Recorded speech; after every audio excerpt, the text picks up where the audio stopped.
everyone, I hope you all are doing good in your studies। तो आ गया है next part. जैसे कि आप लोगों को पता है मैं रेगुलरली इस चैनल पे एमसीक्यूज करवा रही हूँ। 270 एमसीक्यूज हम कर चुके हैं, 271 एमसीक्यू आज हमने करना है। एंड जो भी बच्चा ईएसआईसी आरआरबी की प्रिपरेशन कर रहा है या फिर नॉर्सेट के आने वाले पेपर की प्रिपरेशन कर रहा है, सो फटाफट से इस चैनल को सब्सक्राइब कर लो, क्योंकि मैं इनकी प्रिपरेशन करवा रही हूँ। एंड ईएसआईसी के लिए तो 7 जुलाई को पेपर आ चुका है, सो आई थिंक कि आपकी प्रिपरेशन अच्छी से चल रही होगी। आरआरबी एंड नॉर्सेट का भी एग्जाम जो है वो हो जाएगा विद इन 3 और 4 मंथ्स।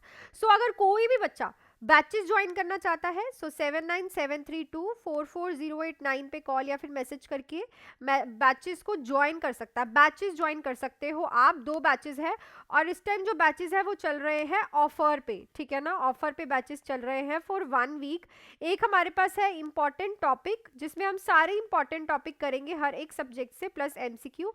जो बैच मेरा था 1499 का, अब हो चुका है वो बैच मेरा 1399 का। और जो मेरा फुल थ्योरी बैच था, जिसमें हम एनाटमी करने वाले हैं, बेसिक आपका क्लियर कराने वाली हूँ मैं, हर एक सब्जेक्ट की थ्योरी करने वाले हैं, इंपॉर्टेंट टॉपिक भी करेंगे, इसमें एमसीक्यूज भी करेंगे। ये batch all in one batch है।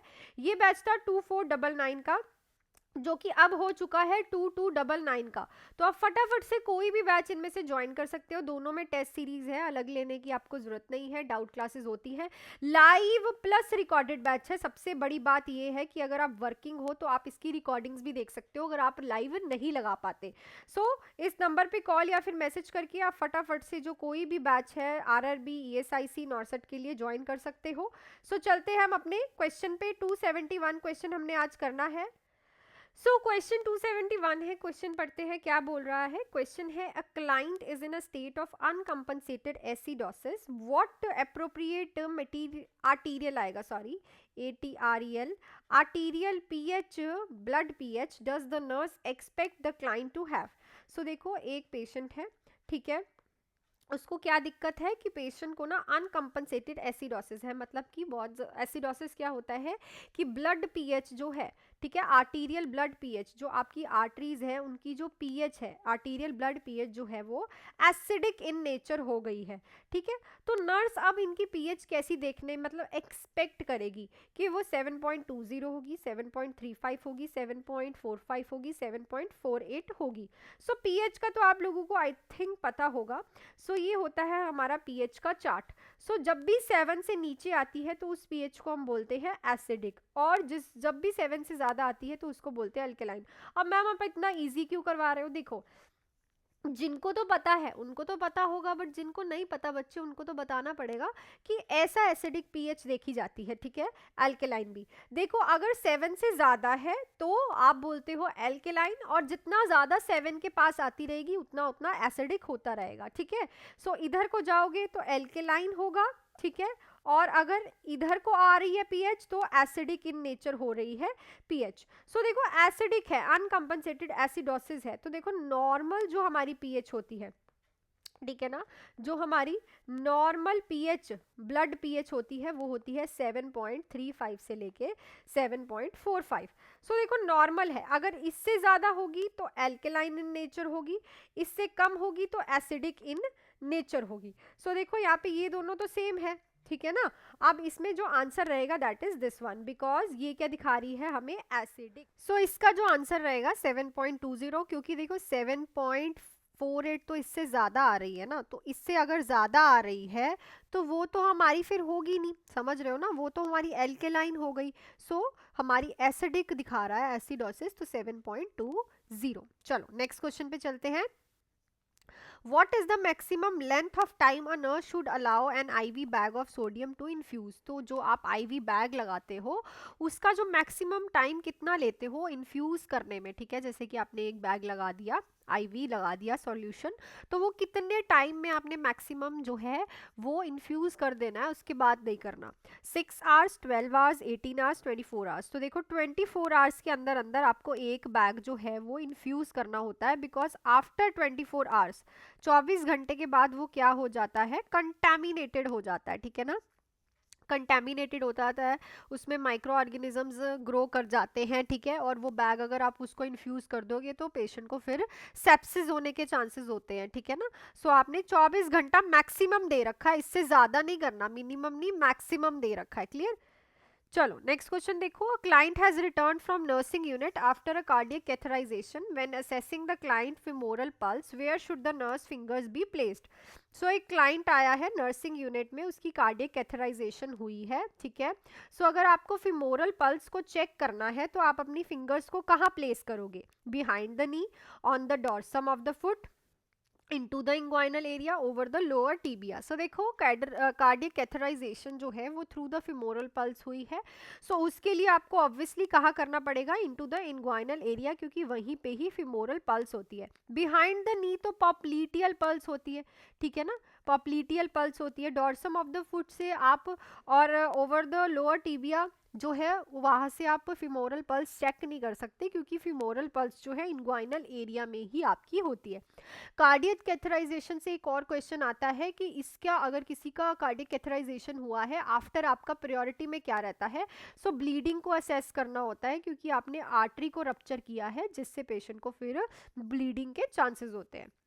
नेक्स्ट है, if the physician order diet as tolerated for a client the evening of the surgery, which diet is most appropriately initiate. So अगर एक पेशेंट है जो, उसको डाइट ऑर्डर हो गई है कि पेशेंट को अब आप खाना पिलाना स्टार्ट कर दो, इवनिंग में उसकी सर्जरी हुई थी, तो आप सबसे पहले क्या इनिशिएट करोगे? ब्लैंड डाइट दोगे, सॉफ्ट डाइट दोगे, क्लियर फ्लूइड लिक्विड दोगे, रेगुलर डाइट दोगे? सो हम सबसे पहले देते हैं पेशेंट को क्लियर फ्लूइड लिक्विड। अगर वो ये इजीली डाइजेस्ट कर पा रहा है, पी पा रहा है, तो देन उसके बाद आप जाते हो ब्लैंड डाइट पे। ब्लैंड डाइट के बाद जाते हो आप सॉफ्ट डाइट पे, सॉफ्ट के बाद आप रेगुलर डाइट पे जाते हो पेशेंट के, ठीक है ना। जैसे ही पेशेंट जो है टॉलरेट करने लग जाता है फूड, तो देन आप प्रोग्रेस करते हो विद द सॉलिड फूड। पहले आप लिक्विड ही इनिशिएट करते हो। Clear. Next is 7-month-old infant diagnosed with bacterial meningitis which find the nurse will expect. So एक 7 months old infant है, बच्चा है 7 महीने का, उसको बैक्टीरियल मेनिंजाइटिस है, तो नर्स उसमें क्या चीज़ देखने को मिलेगी, क्या फाइंडिंग एक्सपेक्ट करेगी? Elevated WBCs, bulging fontanelle, low pitched cry, increased glucose in CSF।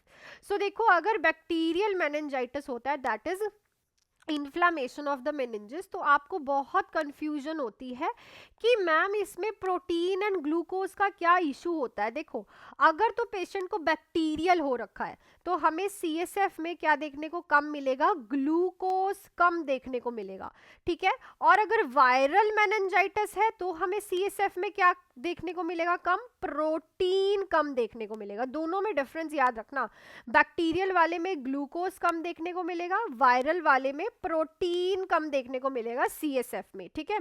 सो यहाँ पे तो इंक्रीज ग्लूकोज है, तो ये तो गलत हो गया। लो पिच्ड क्राई नहीं होती बच्चे की, और WBC काउंट्स भी एलिवेटेड, क्या देखने को मिलता है? बल्जिंग फॉन्टेनल जो है बच्चे में देखने को मिलता है, और इस पे 5 स्टार लगा लेना। देखो ये बहुत बार क्वेश्चन आया है बैक्टीरियल एंड वायरल का। क्लियर ना। सो ये चीज़ आपको याद रखनी है, बिकॉज ये बहुत इंपॉर्टेंट है। क्लियर। सो ऐसे ही आप मेरे साथ बैचेस में भी पढ़ सकते हो। अगर आपको बैचेस ज्वाइन करने हैं तो 7973244089 पे कॉल या फिर मैसेज करके आप कोई भी बैच ज्वाइन कर सकते हो। 2 बैचेस हैं जो कि इस टाइम ऑफर पे चल रहे हैं, important topic plus MCQ batch. देखो अगर आपको लग रहा है कि आपको पढ़ने की ज़रूरत है तो आप प्लीज़ बैच की तरफ ही जाओ, क्योंकि इतना टाइम वेस्ट मत करो। So important topic plus MCQ batch जो था 1499 का 1399 का हो गया है। और जो फुल थ्योरी बैच था हमारा, फुल थ्योरी बैच जो था 2499 का, अब हो चुका है 2299 का, ठीक है ना। सो ये ऑफर चल रहे हैं फुल थ्योरी में, एनाटमी, MCQs, हर एक सब्जेक्ट की theories and important topics, test series, सब इस बैच में हम करेंगे। और इंपॉर्टेंट टॉपिक में हम सारे इंपॉर्टेंट टॉपिक, हर एक सब्जेक्ट का MCQ सब करने वाले हैं, टेस्ट सीरीज दोनों में है। और सबसे अच्छी बात है कि लाइव प्लस रिकॉर्डेड बैच है। अगर आप वर्किंग हो तो अगर आप लाइव नहीं देख पा रहे तो आप रेगुलरली रिकॉर्डिंग्स देखो और डाउट क्लास में आके मेरे से डाउट क्लियर कर लो। सो आप इस नंबर पे कॉल या फिर मैसेज करके फटाफट से ज्वाइन कर सकते हैं बैचेस को। नेक्स्ट क्वेश्चन है the plasma protein that maintain oncotic pressure of the blood. तो प्लाज्मा प्रोटीन जो है जो कि ऑनकोटिक प्रेशर मेंटेन करता है ब्लड का, उसको क्या बोलते हैं? फिब्रिनोजन, एल्ब्यूमिन, थ्रोम्बिन या फिर प्रोथ्रोम्बिन। तो उसको बोलते हैं एल्ब्यूमिन। सबसे ज्यादा इससे क्वेश्चन आता है most abundant protein of the body. ठीक है, so most abundant protein of the body जो है that is your albumin. Next है a patient is prescribed diuretic medication, what is the primary therapeutic effect of diuretics. तो एक patient को diuretic medicine चल रही है, सो उसका थेराप्यूटिक इफेक्ट क्या रहेगा? प्राइमरी लो करेगी ब्लड प्रेशर को, रिड्यूस करेगी ब्लड ग्लूकोज लेवल को, इंक्रीज करेगी urine output, enhancing cardiac contractibility. Primary पूछा है, सेकेंडरी नहीं। सबसे पहले वो क्या कराती है? यूरिन आउटपुट को इंक्रीज करवा के फिर देन ब्लड प्रेशर को लो करती है। याद रखना, डायूरेटिक पढ़ते ही लोअरिंग ब्लड प्रेशर पे टिक मत कर देना, यहाँ पे भी पढ़ लेना। आपको क्या पूछा है? प्राइमरी पूछा है। प्राइमरी तो पहले वो यूरिन आउटपुट इंक्रीज करेगी। नेक्स्ट क्वेश्चन पे चलते हैं। Nurse is managing care of a paediatric client following a renal trauma, the nurse should monitor the client for which. So देखो, आप एक नर्स हो, पीडियाट्रिक क्लाइंट को मैनेज कर रहे हो, उसकी केयर कर रहे हो, उसको क्या हुआ है? रीनल ट्रॉमा हुआ है। तो किस चीज़ के लिए मॉनिटर करोगे क्लाइंट को? Electrolyte imbalance, profuse bleeding, hypertension और यहाँ पे आएगा हाइपोटेंशन। सो देखो, हम देखते हैं हमेशा परफ्यूज ब्लीडिंग, क्योंकि देखो कार्डियक जो सर्कुलेशन चल रही है बॉडी की वो बहुत ज़्यादा डिपेंड करती है हमारी रीनल सिस्टम पे, हमारी किडनीज पे, क्योंकि वहाँ पे क्या हो रही है? फिल्ट्रेशन हो रही है। सो अब देखो, अगर वहां पे ही ब्लीडिंग स्टार्ट हो गई तो बहुत ज़्यादा ब्लड लॉस हो जाएगा, हैमरेज हो जाएगा। सो परफ्यूज ब्लीडिंग जो है आपको मॉनिटर करनी है सबसे पहले रीनल ट्रॉमा में। नेक्स्ट क्वेश्चन है what is a priority nursing intervention on admission of primary gravida in labour. तो प्रायोरिटी नर्सिंग इंटरवेंशन क्या रहेगी जब आप एक एडमिशन कर रहे हो? किसकी? प्राइमरी ग्रेविडा, मतलब कि फर्स्ट टाइम प्रेग्नेंट हुई है मदर, उसकी।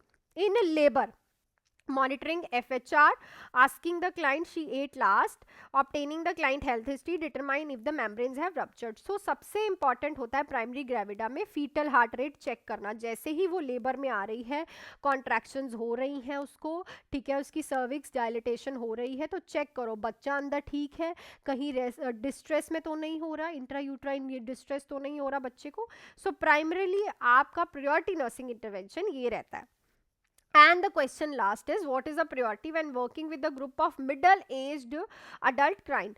so अगर आप middle aged adult client के साथ वर्क कर रहे हो, मतलब उनके साथ जो है आप उनकी एजुकेशन दे रहे हो उनको, तो प्रायोरिटी क्या चीज़ पे रखोगे? Cessation of smoking, prevention of infection, abstinence from alcohol, decreasing high density lipo level. So देखो क्या होता है कि हाई डेंसिटी लिपोप्रोटीन तो बहुत हेल्दी होते हैं, लो डेंसिटी लिपोप्रोटीन तो गलत होते हैं, ठीक है ना। सो वो हमें कम चाहिए, हाई डेंसिटी हमें ज़्यादा चाहिए। सो अभी मैं ज़्यादा आपको कुछ नहीं बताऊंगी, आप बताओ कि मिडल एज्ड ग्रुप के क्लाइंट में प्रायोरिटी क्या रहेगी, कमेंट सेक्शन में लिख के कि कौन सा ऑप्शन जो है वो राइट रहेगा। So that's it for this video. कल के क्वेश्चन पे चलते हैं जो मैंने आपसे कल पूछा था कि कौन सी कार्डियक एनॉर्मली बच्चे में देखने को मिलती है। जब बच्चे में कार्डियक एनॉर्मली देखने को मिलती है तो कॉमन फाइंडिंग क्या देखने को मिलती है? सो जिन्होंने भी सेकंड ऑप्शन पे टिक किया है डिलेड फिजिकल ग्रोथ, वो बिल्कुल राइट है, करेक्ट है ऑप्शन नंबर सेकंड, क्योंकि कार्डियक एनॉर्मली में पेशेंट जो बच्चा होता है वो फिजिकली ग्रो नहीं कर पाता due to the compensation, and जो ब्लड है वो प्रॉपरली पंप नहीं हो रहा, ठीक है ना, प्रॉब्लम आ रही है। सो जो सेकेंड ऑप्शन है वो बिल्कुल राइट है। सो पहले तो प्लीज़ वीडियो को लाइक कर दो, वीडियो को लाइक कर दो प्लीज़, और चैनल को सब्सक्राइब भी कर लो, शेयर भी कर दो। और अगर आपको किसी को भी बैच ज्वाइन करना है विदाउट एनी टाइम वेस्ट किए 7973244089 पे कॉल या फिर मैसेज करके आप बैच ज्वाइन कर सकते हो। 2 बैचेस है मेरे पास जो कि ऑफर पे चल रहे हैं, important topic plus MCQ batch, जो कि पहले था 1499 का, अब 1399 का हो गया है। और एक है हमारे पास फुल थ्योरी बैच जिसमें मैं एनाटमी कराने वाली हूँ, आपको हर एक सब्जेक्ट की बेसिक क्लियर करने वाली हूँ, इंपॉर्टेंट टॉपिक कराने वाली हूँ सारे के सारे, प्लस MCQ। देखो ये भी बैच आपका जो है ऑफर पे चल रहा है, और ये RRB नॉर्सेट के लिए भी है और BFHS के लिए भी है। सो ये बैच जो है अगर आप अभी ऑफर में ज्वाइन कर लेते हो, 2299 का हो चुका है जो कि 2499 का हो गया है था। सो देखो अगर आप ये अभी भी ऑफर में ज्वाइन करते हो तो आप ही के लिए बेनिफिट है, 4 मंथ्स का बैच है, सो आप सारे पेपर इसके साथ क्लियर कर सकते हो, ठीक है ना। आपको इस नंबर पे कॉल या फिर मैसेज करना है, लाइव प्लस रिकॉर्डेड बैच है, सो विदाउट एनी डिले आप ज्वाइन कर सकते हो एंड टेस्ट सीरीज भी दोनों बैचेस में है। So that's it for this video, मिलती हूँ आपके साथ कल एक नई क्लास के साथ, नए क्वेश्चंस के साथ। So all the best and do hard work and make your parents proud. All the best.